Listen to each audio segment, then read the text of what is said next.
March 15th, 2024. Marcus Cole hadn't thrown a punch in anger for 15 years. The video changed that in 37 seconds.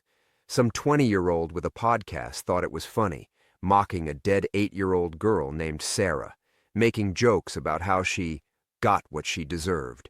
3 million views in 6 hours. What the kid didn't know was that Sarah Cole's father still woke up every morning at 4 a.m. to hit the heavy bag. Still had hands that could break ribs.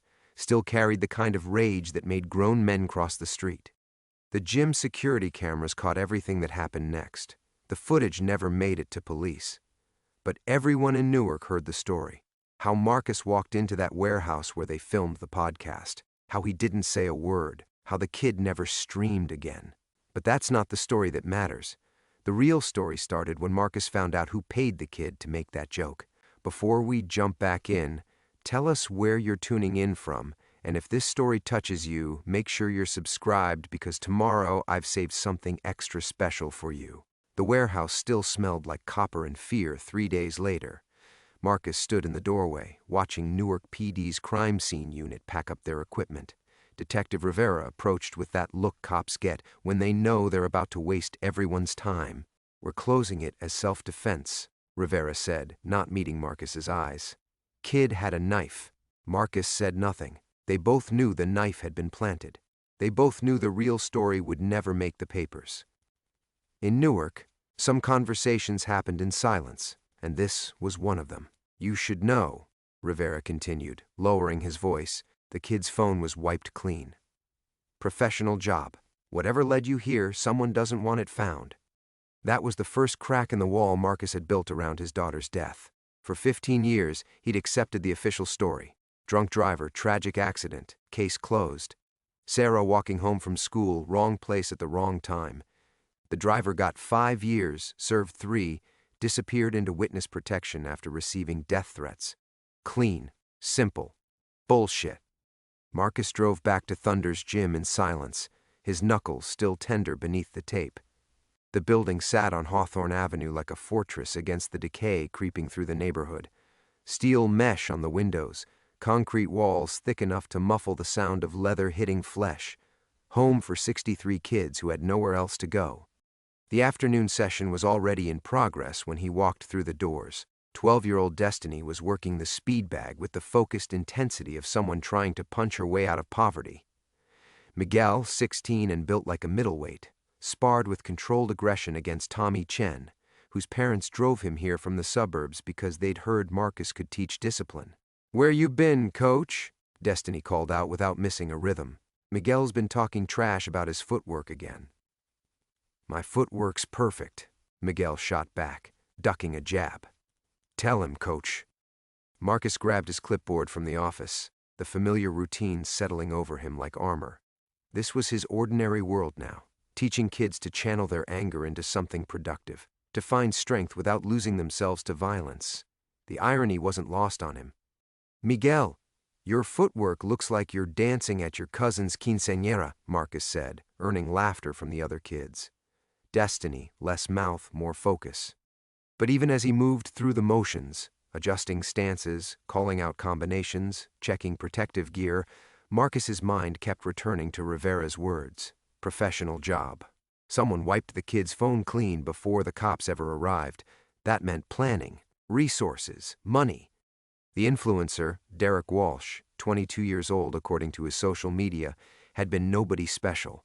A wannabe comedian grinding for followers, making increasingly desperate content for diminishing returns. His joke about Sarah had been his biggest viral moment, and his last. So why would someone pay him to target a dead girl most people had forgotten, unless they hadn't forgotten? Marcus pulled out his phone and scrolled through Derek's old videos, looking for patterns.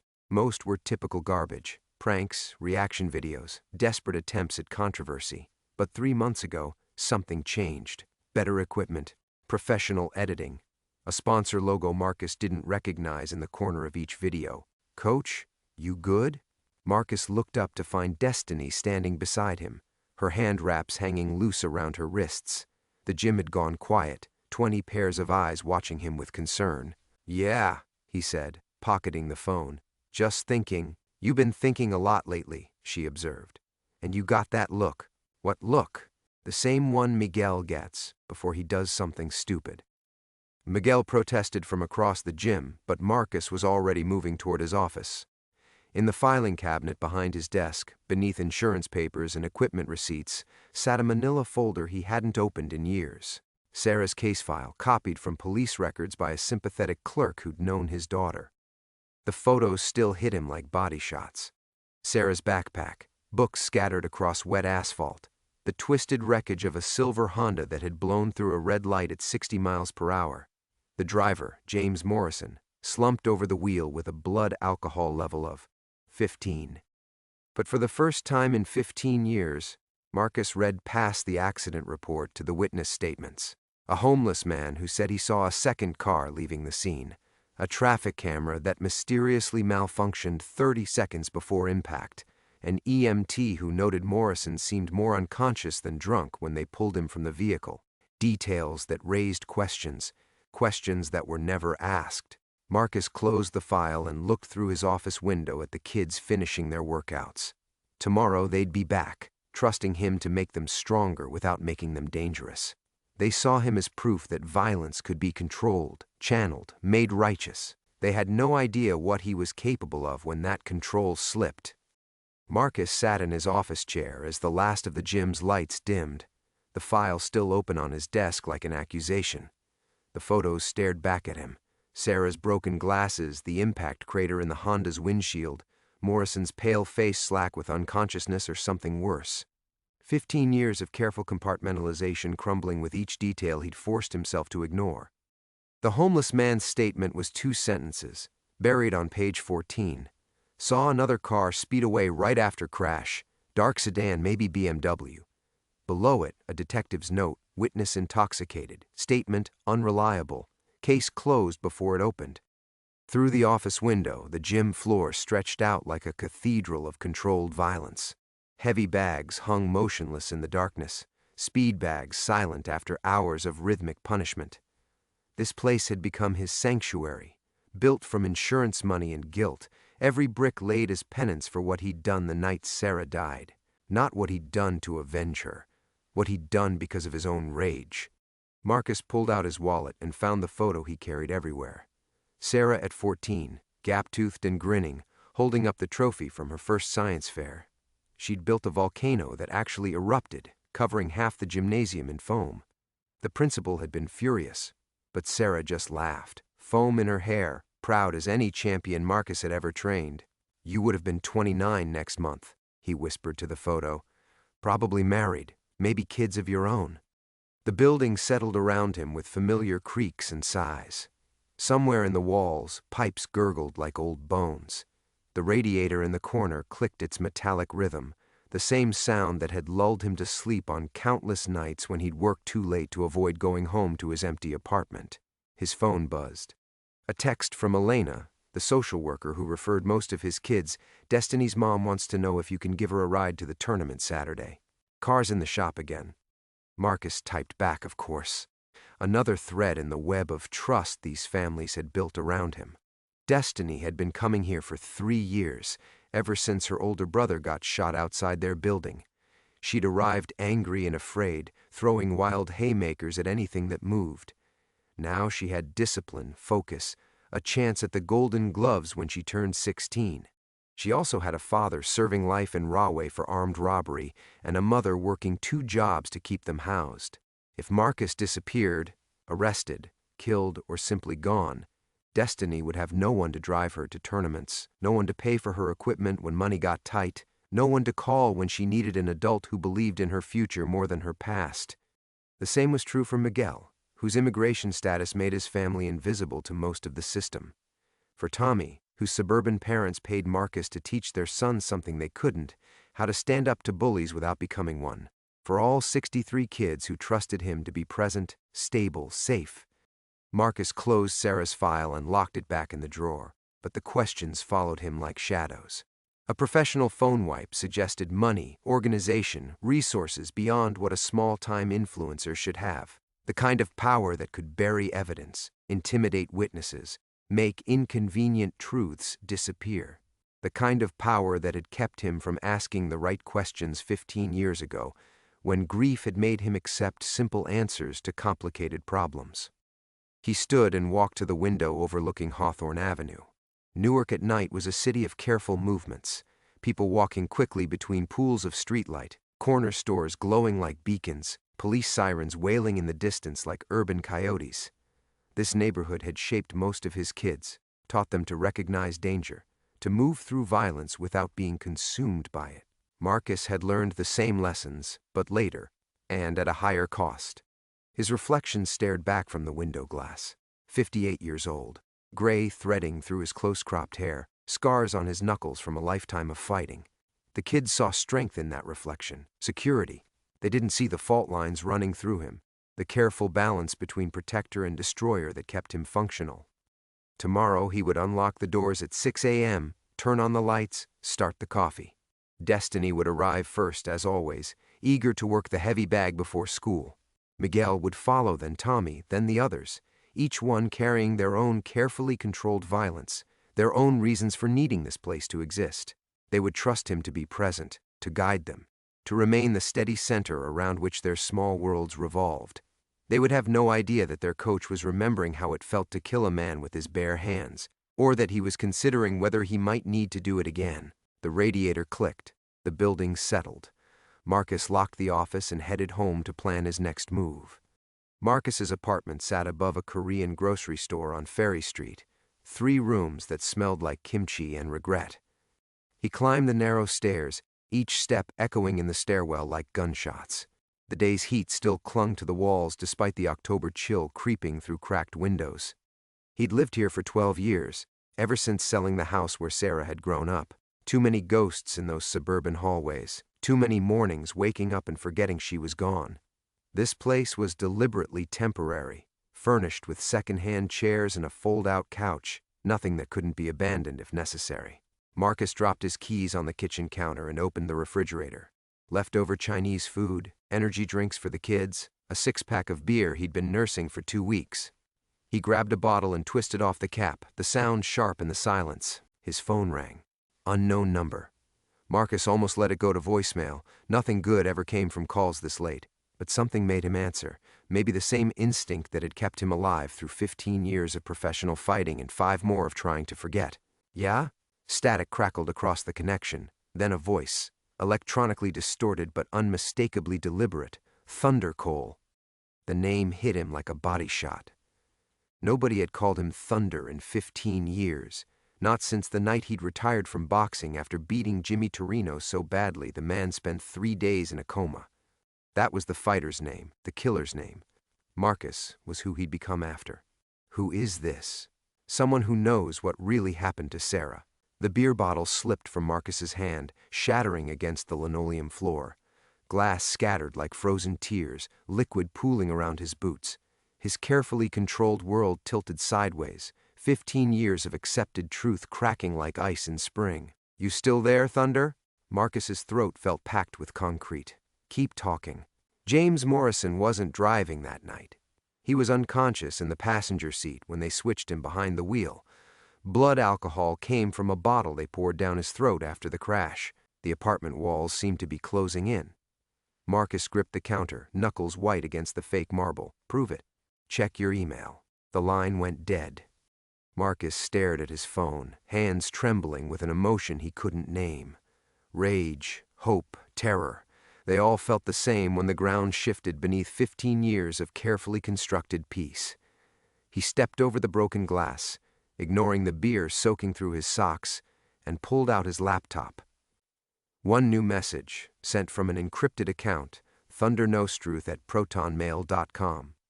No subject line. The timestamp showed it had arrived 30 seconds ago. The email contained a single attachment, a video file labeled Sarah Truth. MP4. Marcus's finger hovered over the trackpad. Whatever this was, it would change everything. The kids who trusted him, the life he'd built from ashes and good intentions, the careful balance between past and present, all of it hung in the balance of one mouse click. He opened the file. Security camera footage. Grainy black and white, timestamp reading September 15, 2008. The intersection where Sarah died. 30 seconds before the official accident time. A silver Honda approached the red light, moving normally, legally. Then another car entered the frame, a dark sedan, just like the homeless witness had described. The sedan rammed the Honda from behind, sending it spinning through the intersection at impossible speed. The impact was vicious, calculated, designed to look like a drunk driver's mistake. But Marcus could see the truth now. Someone had used James Morrison's unconscious body and his father's money to cover up murder. His daughter hadn't been killed by a drunk driver. She'd been executed. The video continued. Men in expensive suits emerged from the sedan, working quickly and efficiently. One checked Morrison's pulse, another poured liquor down his throat.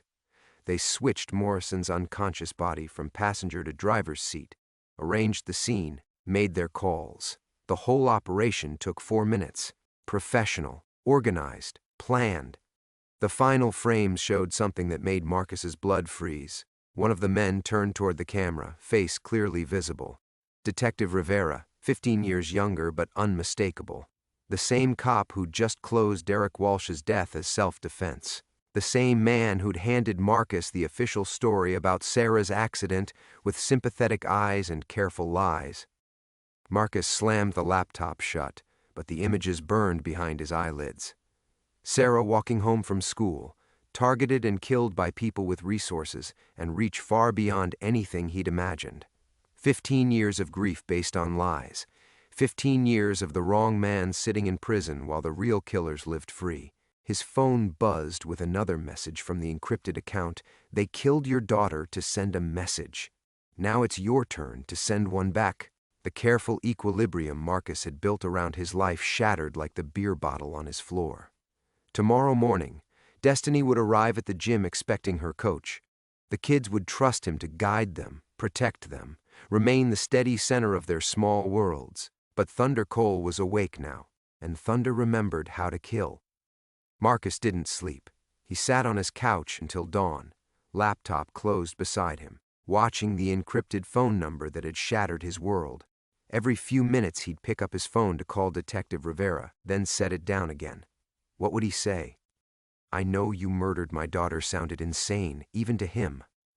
By 5:30 a.m. he was driving to the gym, radio off, city waking up around him in careful increments, food trucks setting up on corners, bus stops filling with early shift workers, the ordinary machinery of life grinding forward while his world burned behind his eyes.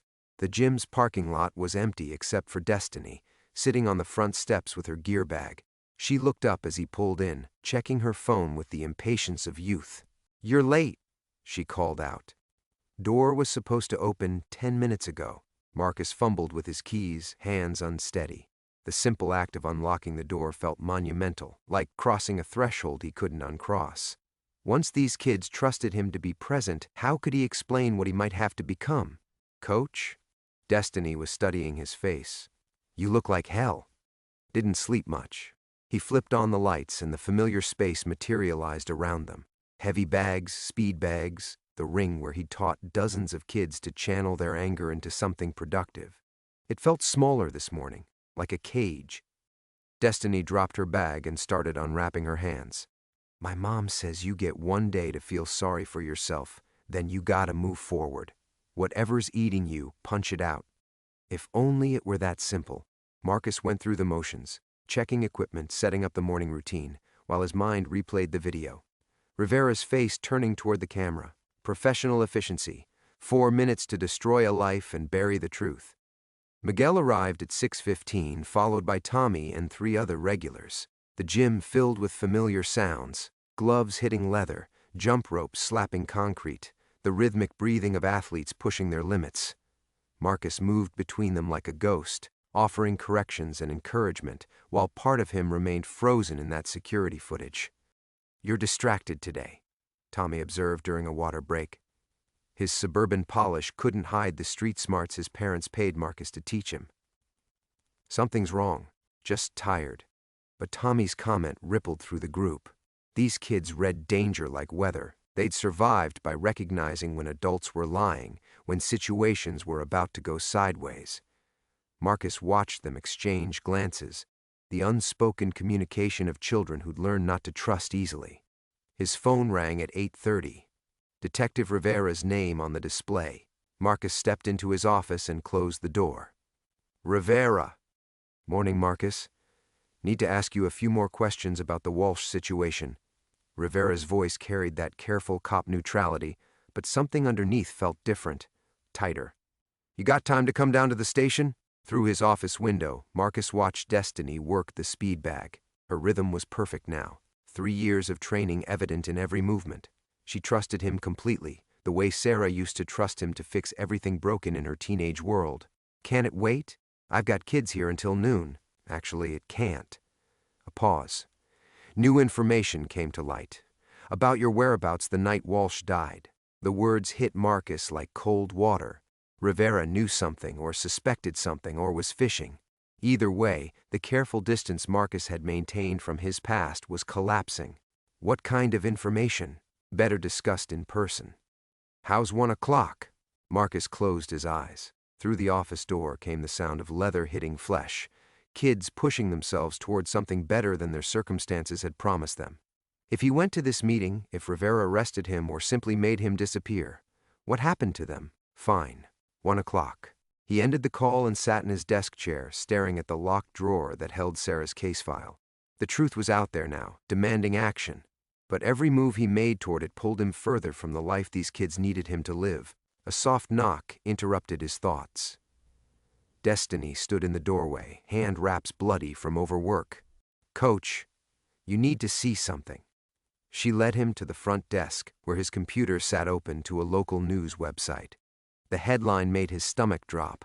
Police investigate possible connections between recent death and cold case. Below it, a photo of Derek Walsh. And beside that, a smaller photo that stopped Marcus's heart. Sarah, smiling in her school portrait, 15 years younger, but unmistakable. They're saying that dead comedian made jokes about some girl who got killed, Destiny said quietly. Same girl whose dad used to fight professionally, Thunder Cole. She looked up at him. That's you, isn't it? That's why you've been acting weird. Marcus stared at the screen, watching his two worlds collide in real time. The kids gathered around the computer, reading over each other's shoulders, understanding dawning on their faces. His phone buzzed with another message from the encrypted account. They know you know. Run or fight. Choose quickly. The gym had gone silent except for the old radiator's metallic clicking. 63 kids trusted him to be their anchor, and that anchor was about to be cut loose.